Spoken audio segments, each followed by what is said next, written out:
Salut, Vincent et Brice du Café de la Paix à Valréas, sous notre beau soleil de Provence. Exactement, c'est pour ça qu'aujourd'hui on va aller faire un petit tour sur le marché, à voir si on peut trouver des choses un peu exotiques et tout ça, et puis voir à quoi on peut s'amuser en cuisine. On y va? Allez, let's go. Allez.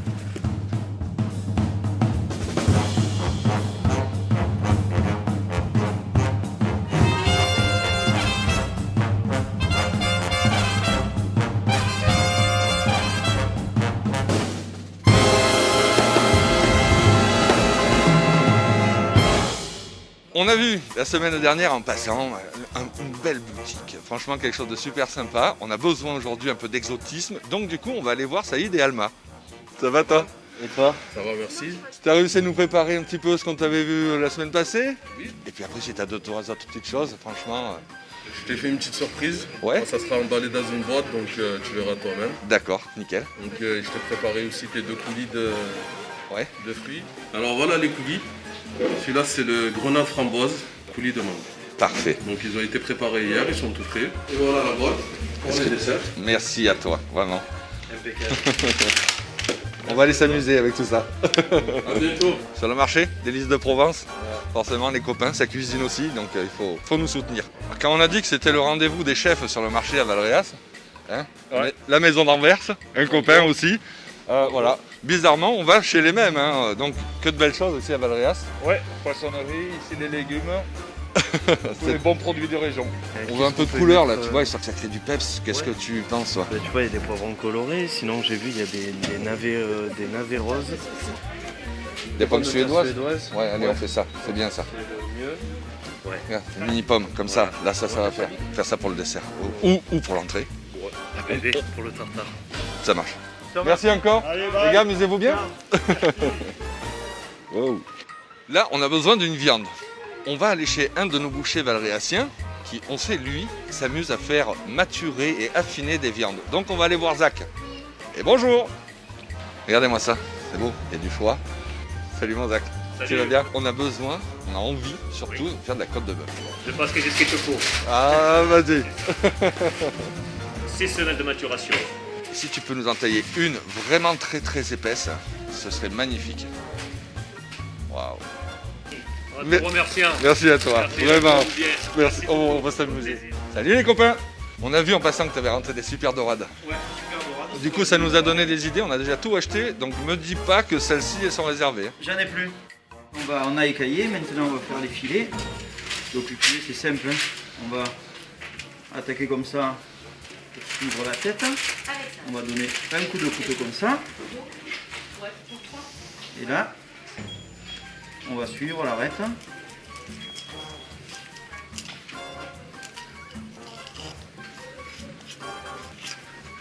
Voilà. En plus, c'est là qu'on voit qu'elle est royale quand elle a la petite bague dorée au-dessus du museau. Voilà. Parfait. Merci. Bonne journée. Merci à toi, Patrick. Voilà, belle fille du monde ne peut offrir que ce qu'elle a. Oui, ça te plairait, hein. Voilà, je sais que tu aimes bien celle-là. Ah. Ah, Ah, ouh. purée. On est d'accord. Ouais. Bon Vincent, on a tout? On est bon. Dorade, des fruits exotiques, Ouais, côte de bœuf. des côtes de bœuf. On va en cuisine? Allez. C'est parti. Nous voilà arrivés en cuisine. On a déjà un petit peu anticipé le mouvement pour pouvoir vous proposer la recette du jour. On va attaquer avec tartare de dorade, pris chez la poissonnerie Olives. On a eu la chance, comme vous avez vu, de récolter quelques truffes. Donc on va le faire en deux façons, aux fruits exotiques et à la truffe. La tendance du jour, c'était de faire quelque chose d'estival, parce qu'en fait, c'est la cuvée de primeur de la Gaillarde qui ont fait un rosé primeur. Donc ça nous a donné envie, le rosé, c'est l'été, etc. Voilà pourquoi on a commencé notre recette et puis notre recherche d'aujourd'hui autour de quelque chose d'un peu estival. Finalement, aujourd'hui, c'est l'été qui croise l'automne. Pour une fin novembre. Exactement. On n'est pas bien ici, nous, à Valréas, en Provence. Et on va continuer par une belle côte de bœuf au braque. On a eu la chance également d'avoir des petits champignons de saison, des belles chanterelles, cueillettes du jour. Et pour terminer, vous avez vu, on est allé dans un petit magasin de fruits exotiques, comme quoi on peut avoir un petit peu des envies d'ailleurs. La boutique s'appelle Passion d'ailleurs, où on trouve toute une multitude de fruits qu'on n'a pas l'habitude de manger. Là, on va s'amuser, on va faire quelque chose de très simple. On va entourer toute cette découpe de fruits, juste nous, avec une petite verrine pour amener un petit côté lacté, gourmand, etc. crème mascarpone qui va être montée aux fruits et aux coulis qu'ils nous ont préparés. On va faire des petites pommes de terre suédoises. Vous allez voir ce que c'est tout simple. Vincent va s'en occuper, toujours avec un peu de beurre, La noix de beurre qui a plu à beaucoup de monde. la fameuse. Comme on boit pas mal de vin, les bouchons, souvent, on les jette à la poubelle et on n'en fait rien. Nous, on le garde. On va venir inciser finalement au milieu du bouchon et on va s'arrêter à la moitié. Il va nous servir de cale, en gros. Donc on va prendre notre pomme de terre, on va venir tout simplement donc inciser et comme ça, on ne coupe pas le fond de la pomme de terre et ça permet qu'elle se tienne entièrement. Alors ça s'appelle des pommes suédoises, mais comme nous, chez nous, on va rajouter un peu de paprika et surtout de l'herbe de Provence.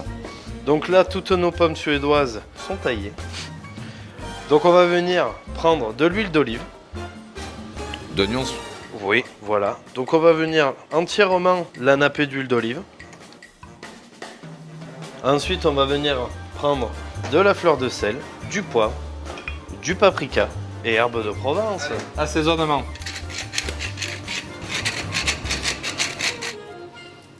Et donc pour terminer nos pommes de terre, à la fin, on vient y mettre un peu d'herbe de Provence par-dessus. On peut boire un coup? Ah bah ça, il n'y a pas besoin de demander la permission. Pour les adeptes de ma noix de beurre, on va venir y mettre une petite noix de beurre sur chaque pomme de terre. Et voilà. Il y a plus Ce qu'à- qui va faire notre garniture de la côte de bœuf. Exactement. On met au four, Voilà. on l'a dit, 30, 35 minutes, 40 selon les tailles. Ouais, voilà. On contrôle, on jette un œil. Au four. Et puis on est bon. Voilà. Pour notre entrée, les filets de dorade frais, petite combine, on les passe à peu près 20 minutes au congélateur pour qu'ils se rigidifient et que ce soit beaucoup plus pratique à tailler et à faire de beaux morceaux. Sinon, vous risquez d'écraser la chair. Ça va pas faire quelque chose de très présentable et de très joli. Donc, nos filets bien raides. Et on va venir tailler des petits morceaux, Une brunoise. vous voyez, des petits dés comme ça. Vincent va venir les réserver dans un cul de poule. Voilà. Et en fait, en premier, on va d'abord faire une base. Donc simplement à l'huile d'olive, au sel et au poivre. Et ensuite, on divisera en deux toute notre base pour y apporter dans une la truffe et dans l'autre l'exotisme. On a détaillé maintenant tous nos morceaux de dorade. Un peu d'huile d'olive d'oignons. C'est aussi ce qui va donner le liant. On vient mélanger. Peu de poivre. Donc on voit qu'il faut que tous les petits morceaux que vous avez faits soient lustrés par l'huile d'olive. On va rajouter un peu comme ça pour le côté croquant de la fleur de sel. Personnellement, moi je sursale toujours le poisson. Peut-être une mauvaise habitude, mais je trouve que c'est ce qui va donner un petit rôle d'exhausteur de goût, qui va rapporter aussi ce côté iodé. Et du coup, je trouve qu'on a envie d'avoir ça dans nos poissons de Méditerranée. On a eu la chance d'avoir des truffes ce matin. Comme on avait notre envie d'exotisme, on va en monter deux. Ça va laisser le choix, on aura envie. Peut-être que chacun voudra piquer un peu, etc. C'est ça, là où on peut s'amuser. Tu répartis les bases. Un peu de truffe. Et on s'est dit qu'on allait jouer avec des petites choses, dont les grenades du moment. C'est la saison de la grenade en ce moment. On en trouve en Provence, que vous trouvez aussi à Passion d'ailleurs. Les deux bases. On a taillé un petit peu les quelques petites pommes. On y met de la pomme. Notre belle grenade. Et une fois qu'on a à peu près notre mélange, on regarde qu'il soit à peu près homogène, d'avoir un peu de goût, en laissant malgré tout la place du poisson pour pouvoir rappeler malgré tout le côté dorade et qu'on trouve un équilibre dans le plat. Donc là, on mélange bien. Et nous, on va venir donner un petit côté de fraîcheur avec un citron lime qu'on a récupéré ce matin. Il nous a offert deux beaux kumbawa, petites choses. On aurait pu utiliser le kumbawa maintenant, mais on va préférer garder ce côté frais du citron pour garder le kumbawa pour le dessert. Donc on vient zester. On sent, hein. C'est impressionnant. C'est puissant. Pour le dressage, on utilise un emporte-pièce. On va le mettre en position centrale. On vient garnir notre cercle, comme ça, en le tassant légèrement. parce que c'est ce qui va donner ce côté collant où ça va se tenir. Un peu de fleur de sel pour si on veut revenir. On remet quelques feuilles de mâche, juste histoire de rapporter un peu de fraîcheur de notre ferme roudolle. Un brin d'huile d'olive.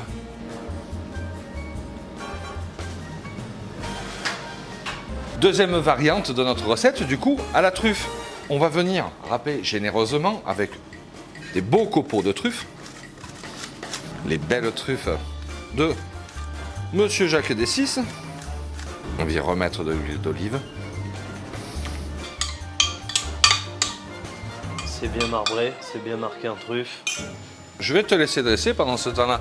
Je vais tailler quelques belles lamelles, moi. Ça marche, regarde, j'y remets 3 brûlings de fleurs de sel.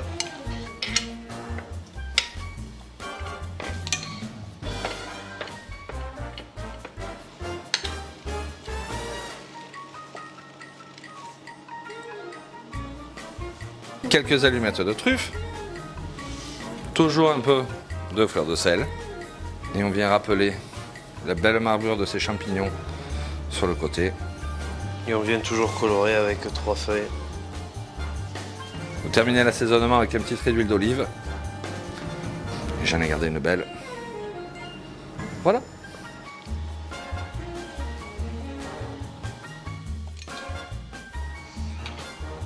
On va passer à la deuxième étape de notre menu. Les choses sérieuses commencent. Notre belle côte de bœuf récupérée à la boucherie Zaccaria, où il met des petites choses comme ça à affiner pendant 5 à 8 semaines. Donc c'est ce qu'on appelle en fait vulgairement faire rancir la viande. C'est malgré tout un métier d'affiner. Donc là on va vous apprendre finalement à la cuire. Ça paraît simple, mais il y a d'autres petites techniques. Nous on apprécie de la faire comme ça. Chacun y va de sa mesure, mais nous on va aimer ça. Il faut remettre en température ambiante la viande pour que justement on garde la tendreté. Si vous la sortez à 2-3 degrés du frigo pour la cuire directement, ce sera pas bon et en plus ce sera encore froid à cœur. Donc on met le feu sous la poêle. Nous on a une petite astuce, c'est que pour commencer on met pas de la matière grasse mais on met du sel. Cet été on s'est amusé à faire sécher des tomates de la ferme Charançol et on a fait un sel à la tomate séchée qui a donné du goût. On vient dans la poêle tapisser de sel. On n'a pas peur, on en met pas mal, parce qu'en fait ça va faire un peu comme une croûte, pour que ça fasse la réaction de Maillard. La réaction de Maillard, c'est un terme presque chimique, technique, etc. Ça veut dire que quand en fait la poêle est suffisamment chaude et que ça vient saisir et croûter une viande en fait. Donc ça va permettre dedans, à l'intérieur, de garder finalement tout le jus de cuisson, ce qui va garder la tendreté. Donc quand notre poêle se met à fumer, c'est là où c'est prêt. Il faut bien préchauffer sa poêle pour que ça saisisse bien. Et là on va écouter, et là on entend que la viande saisit bien. Petit point, il faut savoir que les viandes affinées comme ça, c'est forcément que des viandes de race. Il faut que ce soit vraiment d'une très belle qualité pour que ça se conserve. L'affinage, c'est juste quelque chose qui paraît basique. Il faut savoir qu'une viande de bœuf, il ne faut pas la consommer fraîche. Donc souvent, on a des viandes qui sont maturées 7 à 15 jours. Là, on a une viande vraiment très particulière, la race Angus, qui fait partie des plus belles appellations de nos races à viande françaises. Du coup, finalement, c'est une réaction biochimique. L'acide lactique se transforme et crée des petites enzymes qui, au fur et à mesure de l'affinage, vont venir finalement détendre les fibres de la viande, qui va la rendre vraiment plus tendre et où en même temps on va commencer à amener un goût particulier au gras de la viande. On va avoir des puissances un peu plus fortes de noisettes, on va même pouvoir avoir un peu un goût de foie gras sur le goût de la chair. Donc là on laisse bien saisir la viande. Au moins 2-3 minutes pour que vraiment ça se colore bien et que ça fasse vraiment une croûte. Il faut savoir qu'on va la cuire en 2 temps finalement parce que là on la réserve, on cuit de l'autre côté où on va rajouter la fameuse belle noix de beurre. La belle noix de beurre. On va terminer la cuisson comme ça sur la poêle et la remettre au four pendant 8 à 10 minutes pour vraiment venir cuire l'intérieur et chauffer la viande mais sans qu'elle ne se cuise forcément. Après l'idéal c'est de la manger bleu saignant. C'est comme ça que nous on l'aime. C'est l'idéal. Après chacun a le choix de sa cuisson. Comme vous aurez votre four en marche, pour ceux qui l'aiment à point ou bien cuite, au moment de trancher, vous réservez votre petit morceau que vous pouvez vite faire recuire juste au four comme ça, pour que ça puisse garder la tendreté et une cuisson douce, pas venir ressaisir une viande déjà cuite. On va pouvoir commencer à venir retourner. Et là, C'est bon. Une belle coloration, un bon marquage, une belle croûte, tout simplement, une belle réaction de Maillard, sans rajouter de gras initialement, juste le gras de la viande. on va venir y mettre 2 petits bouts de beurre dessus. De jolis petits bouts de beurre. Là pour l'instant on va laisser comme ça. On va patienter pareil en mettant 2-3 minutes de l'autre côté. Et ensuite on pourra la sortir sur notre plaque, la détailler pour la finir de la mettre au four. Ça donne faim. Bah ouais. Donc là c'est bien marqué des deux côtés. On va venir, on la prend. Et puis on vient la positionner sur notre plaque. On prend bien sûr le gras qui est au fond. On vient la napper avec. On garde bien sa poêle au chaud. Ça. On va venir faire une petite sauce au moment pour justement récupérer les sucres de cuisson, Voilà. ne rien Ça dans perdre, la poêle. jusque les sucres, jusqu'au sucre. Ça, on peut le mettre au four. Donc comme on vous a dit, de à peu près 8 à 10 minutes. Finalement, le temps de la réalisation de notre sauce. Notre poêle est chaude. On revient finalement à une poêle qui est légèrement fumante pour pouvoir déglacer. Les champignons étant gorgés d'eau, on va vite mettre nos champignons dedans. Les saisir. Parce qu'on aime, on va faire une sauce. On va même les faire flamber. Avec un peu de cognac. Une rasade de cognac. On laisse bien suer nos chanterelles flambées au cognac. Et maintenant, on termine finalement la sauce en venant rajouter un peu de crème. C'est ça. Pour le côté riche, gourmand. On attend vraiment une réduction pour avoir quelque chose d'onctueux, de crémeux, qui va pouvoir venir napper notre viande, notre envie d'été qu'on pourrait faire au barbecue. On va regarder si nos pommes suédoises sont prêtes. Effectivement. Elles le sont. Putain, ça chante la Provence dans la poêle. C'est ça, grâce aux herbes de Provence. Notre loulou, notre sourire oriental, qui vient égayer la vie de nos clients quand ils sont à table, etc. C'est voilà, c'est elle qui prend en charge, elle les prend comme si c'était de la famille, des amis. Elle est là, Tout à fait. c'est notre loulou. Coccinelle pour les intimes. On va regarder la côte de bœuf. Elle est bien, elle est belle. On vient dresser notre planche, les belles pommes suédoises. Parce que quand on a des morceaux de cette taille, pour nous c'est des plats à partager, c'est des plats, ça reste convivial, c'est voilà. Vincent après va venir vous détailler la viande sur la planche. C'est là où on va voir la cuisson qui doit être magnifique. Il est en train de dresser dans nos petits caquelons en cuivre la crème de chanterelle et on va être prêt à passer à table. On va venir ici découper donc l'os. Voilà. Retirer au plus juste en fait pour pouvoir garder finalement le plus de chair là où on va se faire plaisir. Après personnellement moi j'aime bien à la fin du repas venir rousiguer l'os, comme on dit en provençal. Et c'est là qu'on voit que la cuisson est belle, qu'on a vraiment fait croûter avec la réaction de Maillard. On n'a pas de perte de sang. Pourtant, on a vraiment quelque chose qui est cuit saignant. On va garder vraiment tout le jus, tout ce qui va finalement venir Donner du goût. donner du goût et de la tendreté à la viande.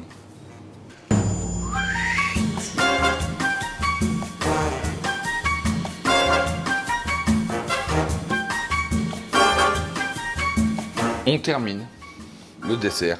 On a la chance d'avoir Passion d'ailleurs, donc Saïd et Alma, qui font de belles choses comme ça. Donc, vous voyez, c'est des fruits creusés, pas fruits de la passion, de la mangue, etc. Malgré tout, il faut bien qu'on travaille un tout petit peu. On a de la crème de mascarpone qu'on va pouvoir faire fouetter. Il nous a fait un coulis grenade framboise et un mangue. Moi, j'ai envie de garder la mangue pour faire le fond. Et on va monter une crème mascarpone. On vient mettre un petit peu de sucre au fond. Donc on prend une cuve de poule. Un peu. Voilà, c'est-à-dire l'équivalent de 2-3 cuillères à soupe. Hein. Vraiment très léger. On va mettre de la crème mascarpone, 30 centilitres. Produit qu'on peut trouver à la maison Julio, entre autres. Du coup, on vient rajouter le coulis de grenade et de framboise. Suffisamment pour que ça donne du goût et que ça colore la préparation. Et puis là, on va venir battre tout ça.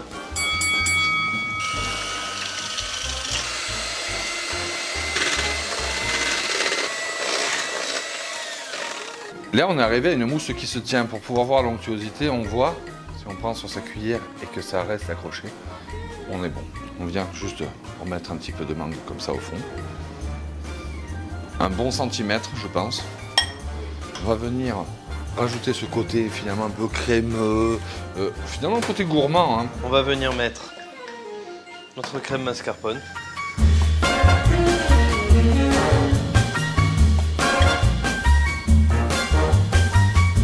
On va se servir de nos 2 jolies petites kumbawa qu'il nous a donné pour venir zester, pour faire de la couleur et rajouter du goût au-dessus de la petite verrue. Production locale à Valréas, Et c'est top. Ouais, et c'est Voilà. très citronné, ça a vraiment du goût. Citron, mandarine, pamplemousse. Menthe. C'est voilà. C'est un tout. Voilà. Et on vient finalement, peut-être qu'on l'utilise nous là comme un condiment qui va venir égayer, redonner un peu de peps à notre petite crème. Le petit rappel avec le coulis qui vient napper dessus les quelques grenades et le kumbawa. Et là on a un dessert frais, léger de production de Valréas. C'est gentil. Joyeux anniversaire.